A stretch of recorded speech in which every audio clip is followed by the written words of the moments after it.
Esta noche en CCI News, coreanos comienzan estudios para construir primera ciudad modelo en Honduras. Sirios vuelven a la mesa de negociación. Y los católicos aprueban al Papa, pero no a la Iglesia, según encuesta revelada hoy.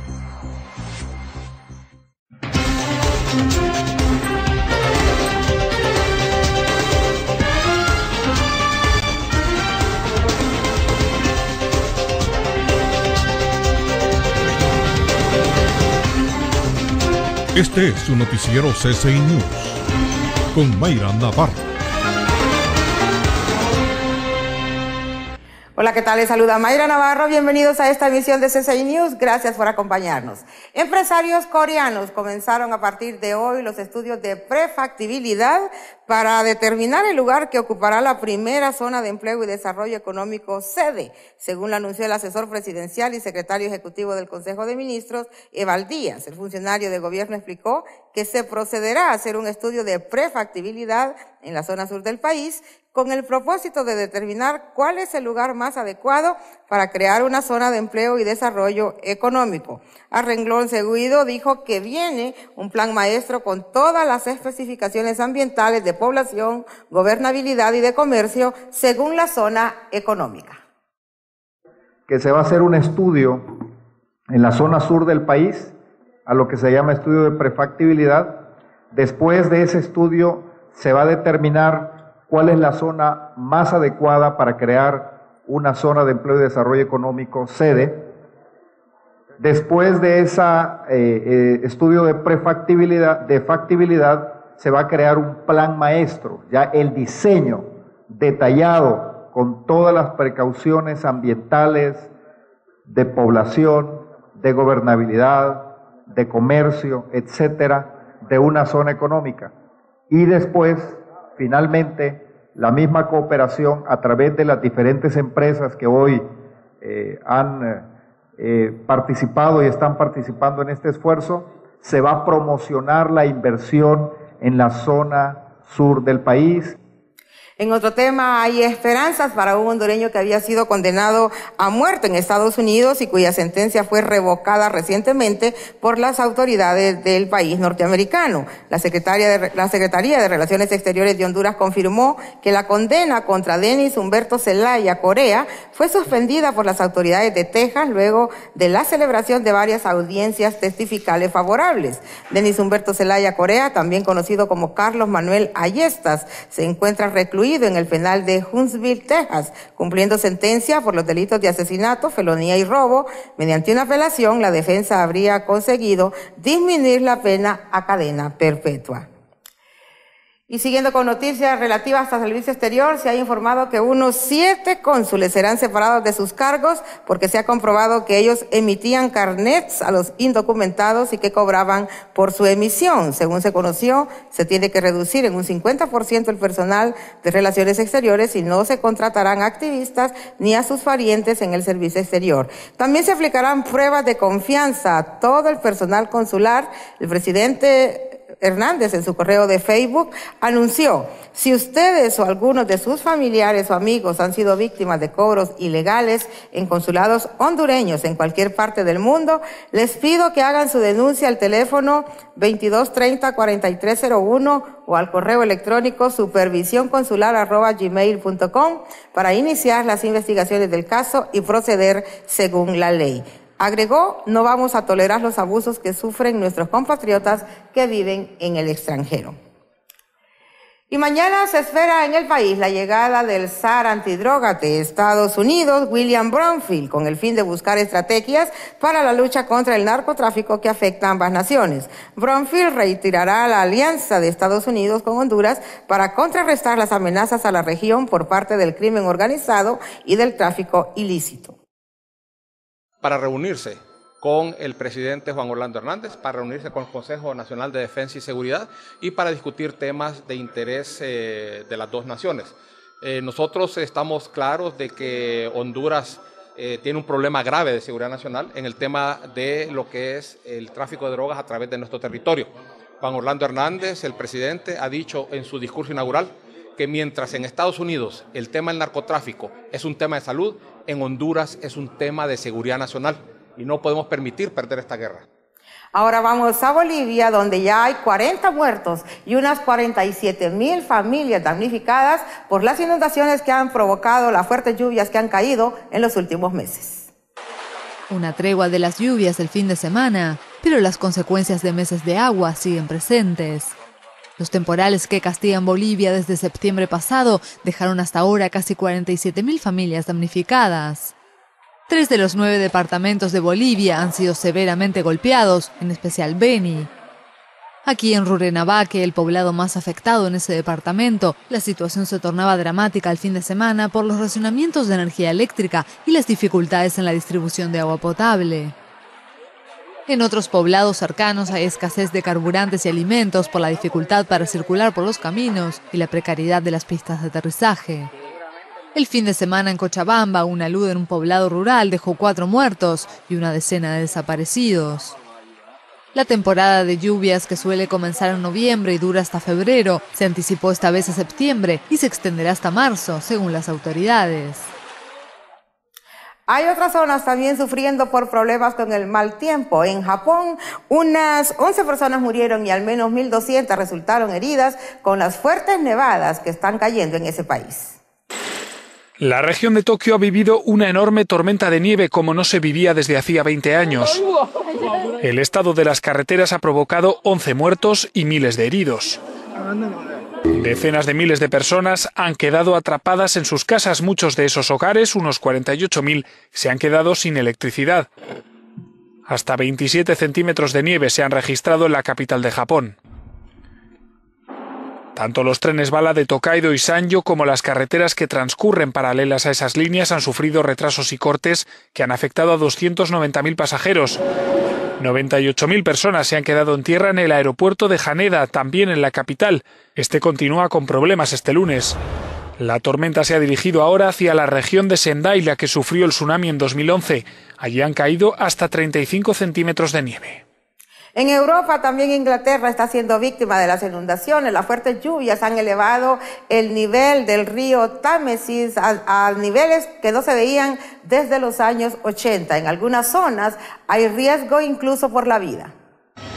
16 alertas de inundación con riesgo para la vida en el Reino Unido. Las fuertes precipitaciones que sacuden Inglaterra desde hace semanas han provocado la mayor crecida del río Támesis desde que se tienen registros en los años 80 del siglo pasado.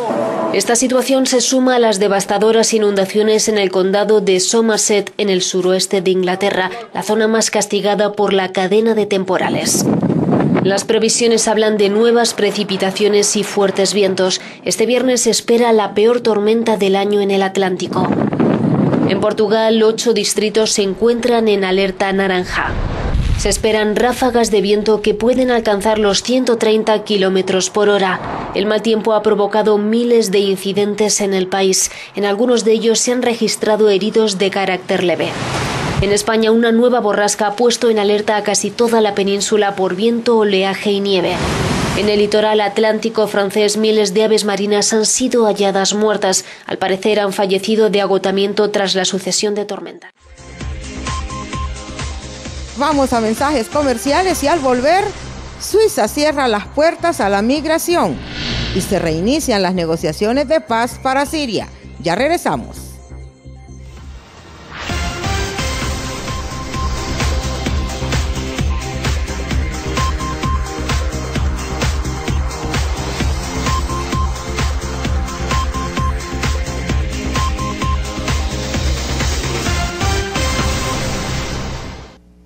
Los suizos han decidido en un referéndum limitar el ingreso de ciudadanos europeos a su mercado laboral. La medida ha recibido críticas de varios gobiernos de Europa.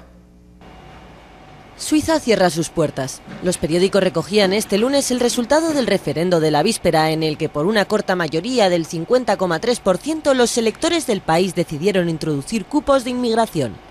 La consulta fue organizada por iniciativa de un partido de la derecha populista que se queja del aumento de inmigrantes desde la incorporación de Suiza a la libre circulación en Europa en 2002. Este país de 8 millones de habitantes se había convertido en el dorado de los europeos en busca de empleo. Cerca de 8.000 se instalan allí todos los años, el equivalente de una ciudad de tamaño medio. El texto votado el domingo prevé el restablecimiento de cupos y contingentes para extranjeros, fronterizos y solicitantes de asilo en función de las necesidades y posibilidades del país. Es una vuelta al sistema que regía en Suiza antes de los acuerdos bilaterales con la Unión Europea. La clase política vive el resultado como un mazazo, una desautorización y sobre todo un salto al vacío en las relaciones de Suiza con Europa. De fuente europea indicaban el domingo que los otros 6 acuerdos firmados al mismo tiempo quedarían obsoletos. La adhesión de Suiza al espacio Schengen, que suprime las fronteras internas, también quedaría en entredicho, ya que la libre circulación se considera requisito previo por Bruselas. El diálogo entre los opositores y el gobierno sirio se reanudó hoy en Ginebra. Mientras esto estaba ocurriendo, un ataque de grupos rebeldes provocó la muerte de 75 personas. Le mostramos. El gobierno sirio y la oposición retoman las negociaciones en Ginebra. Esta segunda ronda comienza 24 horas después del fin de la tregua de 3 días en Homs, que las dos partes se responsabilizan de haber violado. El diplomático argelino Lakhdar Brahimi sigue siendo el árbitro de un diálogo difícil con el objetivo de llegar a un arreglo político para detener la guerra sobre la base de una hoja de ruta diseñada por Estados Unidos, Rusia y la ONU hace año y medio. En el primer encuentro de enero no se alcanzaron acuerdos relevantes ni sobre el cese de las hostilidades ni sobre el futuro político. La única concesión fue una pausa humanitaria de 72 horas en la asediada ciudad de Homs, que ha terminado con resultados modestos. Del más del millar de mujeres, niños y ancianos que se calcula podrían haber sido evacuados, solo han conseguido salir de la ciudad 600 civiles y el reparto de ayuda quedó interrumpido después de que el convoy humanitario fuera ametrallado. Después de una jornada de intensas protestas, el presidente de Bosnia ha amenazado con dimitir si no se apaciguan las protestas. El país lleva una semana en la que manifestantes están en las calles protestando por el desempleo y por la crisis económica. Las protestas en Bosnia piden elecciones anticipadas. Por 5º día consecutivo, miles de personas se manifestaron en Sarajevo contra la corrupción y el nepotismo. Al grito de "fuera ladrones", la concentración frente al Palacio Presidencial exigió la dimisión de todo el gobierno federal. El primer ministro de la vecina Croacia, de visita en Mostar, ve una cierta responsabilidad de la UE en lo que está ocurriendo. Esto es, decía, producto de la desesperación económica. La gente está furiosa y nada de esto habría ocurrido si la UE hubiera tenido una política más clara y coherente en relación a Bosnia. Las protestas sociales comenzaron el miércoles pasado en Tuzla, en el noreste de Bosnia, por el cierre de varias fábricas tras su privatización. Desde entonces, el movimiento contestatario antigubernamental se ha extendido rápidamente por todo el país. Por primera vez en muchos años, el presidente de Irán anunció hoy que su país está dispuesto a negociar con las potencias sobre su polémico programa nuclear, eso a una semana de que comiencen las conversaciones en Viena. Irán cumple lo acordado. La Agencia de la ONU para la Energía Atómica confirmó el domingo, al término de 2 días de negociaciones con las autoridades de Teherán, que la República Islámica ha cumplido las 6 medidas de cooperación pactadas hace 3 meses y ha alcanzado un nuevo acuerdo con 7 pasos adicionales que Irán debe dar de aquí al 15 de mayo. Los asuntos relacionados con la defensa de la República Islámica no son negociables, ha dicho el negociador de Irán. No permitiremos que nadie incluya nada que no sea de índole nuclear, especialmente asuntos de defensa, en las conversaciones. El diálogo multilateral entre Irán, la Agencia de la Energía Atómica y el Grupo 5+1 condujo en noviembre al levantamiento de algunas sanciones por parte de Estados Unidos y la Unión Europea a cambio de que Irán suspenda ciertas actividades nucleares. El presidente de Estados Unidos, Barack Obama, y el de Francia, François Hollande, instaron este lunes a la comunidad internacional a que se una en la firma de un ambicioso acuerdo global que tenga como objetivo combatir el cambio climático en el marco de la primera jornada de la visita que el mandatario galo está realizando a Washington. Ambos presidentes han subrayado el buen momento en el que se encuentran sus relaciones bilaterales y han indicado que ambos países disfrutan de una alianza renovada. Obama y Hollande han mostrado su intención de expandir la creación de asociaciones de energías limpias que, según los mandatarios, crean trabajo y permiten el avance hacia un crecimiento bajo en carbono. Entre tanto, la Unión Europea pidió este lunes al gobierno de Ucrania que se forme precisamente un gobierno incluyente y reformas constitucionales que allanen el camino hacia unas elecciones presidenciales libres. Kiev vive un nuevo domingo de protestas. La Plaza de la Independencia ha vuelto a gritar contra el presidente Viktor Yanukovych. La oposición ha anunciado la creación de unidades de autodefensa en todo el país por la pasividad de las fuerzas de seguridad ante las agresiones. Allí también ha estado el filósofo francés Bernard-Henri Lévy. No he visto neonazis ni he oído antisemitas. He oído lo contrario, un movimiento increíblemente maduro, increíblemente determinado y profundamente liberal. Creo que el movimiento ucraniano es más importante. Lo que he oído en la Plaza Maidán es el deseo de revitalizar el sueño europeo, restaurar el contenido y darle vida. Cuando la gente dice Europa aquí no es una palabra vaga, significa ciudadanía, significa Estado de Derecho, significa multiplicación de la libertad. Una Europa que con mucha frecuencia pierde su sentido en los países occidentales, en la Europa occidental, encuentra aquí su significado.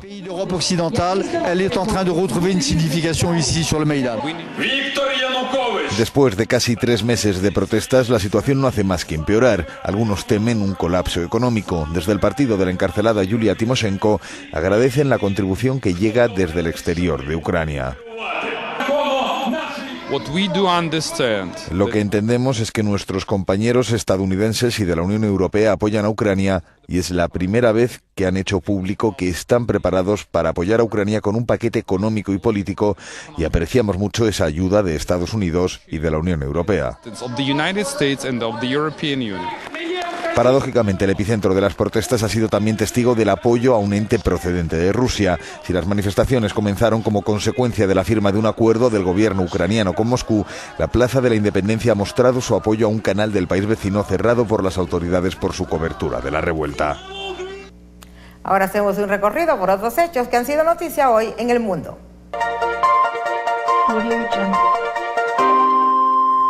Al menos 2 personas murieron y varias resultaron heridas este sábado en el sureste de Francia. Un tren turístico descarriló por la mañana en los Alpes franceses.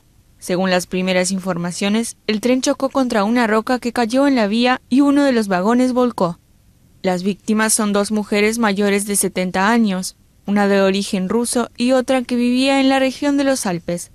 El trayecto que recorría el tren es muy popular entre los turistas por su paisaje pintoresco, pero es una ruta difícil y empinada.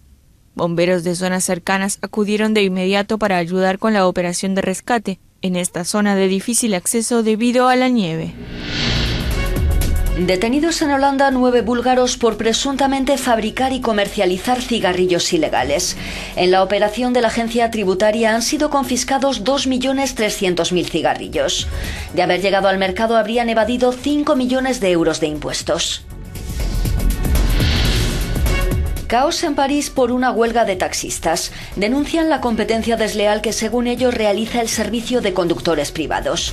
1 millar de taxistas protestaron por la anulación del decreto por el que el servicio de transporte privado alternativo debía esperar 15 minutos antes de acudir a la llamada de un cliente.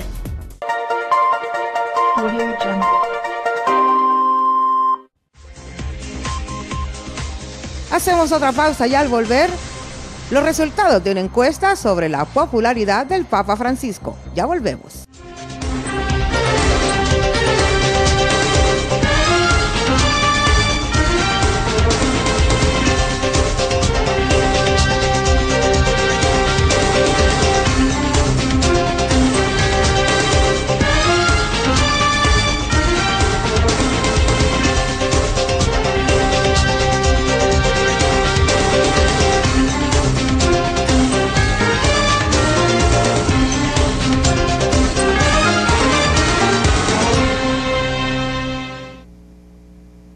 Una encuesta realizada por la cadena Univisión revela que los católicos en el mundo aprueban al Papa Francisco, pero están en desacuerdo con la doctrina de la Iglesia en temas como el aborto, el divorcio y el control de la natalidad. Los católicos del mundo apoyan al Papa Francisco, pero están divididos sobre la doctrina de la Iglesia. Así lo reveló un sondeo realizado por la red hispanoparlante Univision, con sede en Estados Unidos y realizada en 12 países a más de 12.000 católicos. Según el sondeo, el 87% de los católicos cree que Francisco está haciendo un buen o excelente trabajo cuando en marzo se cumple el primer año de su papado. Recen por mí, recen por mí. La encuesta concluyó, por ejemplo, que los que más apoyan la doctrina católica son hombres y mujeres casados de más de 55 años, que concurren más a misa y que viven en zonas rurales. Pero muchos católicos discrepan en temas candentes como el uso de anticonceptivos o el matrimonio homosexual. El 78% de los consultados está a favor del uso de métodos anticonceptivos, lo que va en contra de la doctrina de la Iglesia Católica. El tema más controvertido resultó ser el del matrimonio homosexual. La oposición de la Iglesia a ese tipo de uniones es compartida por el 99% de los católicos africanos contra el 40% de los estadounidenses. Los católicos españoles están entre los más liberales junto a los franceses, mientras que los africanos y filipinos están entre los más conservadores. Francisco, el primer latinoamericano en ser nombrado papa en marzo pasado, todavía tiene camino en su lucha por cambiar la percepción de la Iglesia Católica. Y ahora le presentamos un resumen con noticias del mundo cristiano. Microinformativo Mundo Cristiano. En Nigeria, al menos 80 personas murieron durante la semana anterior por ataques étnico-religiosos en el estado de Plateau. Varias personas perdieron la vida en enfrentamientos entre pastores musulmanes y agricultores cristianos. En Costa Rica, los resultados electorales demuestran el peso del voto de fe, que busca defender los valores bíblicos. Por primera vez en la historia del país, 4 diputados cristianos integrarán el Congreso. El periodista y salmista Fabricio Alvarado es uno de ellos. Definitivamente tenemos un papel importante en tiempos en los que la vida y la familia están siendo amenazados, la vida y la familia como Dios la estableció. Entonces, pues estamos muy contentos del resultado de estas elecciones y preparados para ejercer una lucha a favor de estos principios, a favor de los principios, de los valores cristianos y pues seguros también de que Dios nos dará la sabiduría para traer nuevas estrategias a este país. Los medios de comunicación ya prestan atención al desempeño que estos representantes evangélicos tendrán para oponerse a temas sensibles como el aborto, el matrimonio homosexual y la fecundación in vitro. Mundo Cristiano es una producción de CBN News. Gracias por habernos acompañado. Para más noticias visite ccinews.com o síganos en Facebook y Twitter. Gracias por haber estado con nosotros hoy y nos vemos mañana.